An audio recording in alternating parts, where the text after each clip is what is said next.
I never asked you this before. When you were growing up, your dad had started the business, right? When you were in high school and so forth, and thinking about what you're going to do after high school, was that the path for you? Joining dad's company? Was that what your thought process was? So here's the thing. I mean, as a kid, so dad started the business in 76. That would have put me at 10 years old. Okay. Yeah, So I'm yeah. 56, 7 years old. And so, I saw that in front of me. Right. And I saw what he was doing, but I also had the stories of my grandparents and great grandparents were all entrepreneurial people.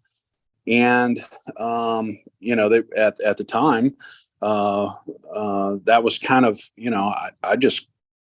I can't really say that there was an exact time where I said, that's what I'm going to do. I just kind of always had it in my blood. Like, hey, that's the road I want to take. My dad did make me work for a couple of different folks. Like, you're going to work for somebody else before you come to work for me.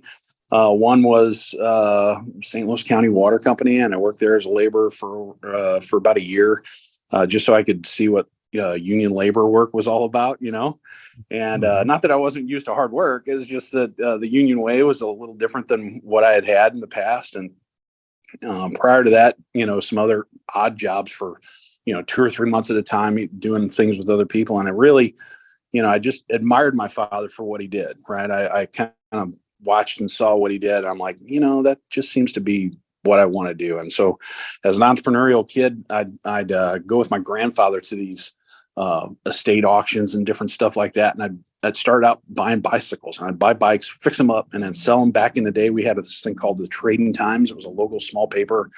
Mm-hmm. And you'd sell I'd buy bikes, sell bikes. And then it went from that to cars and motorcycles and stuff like that.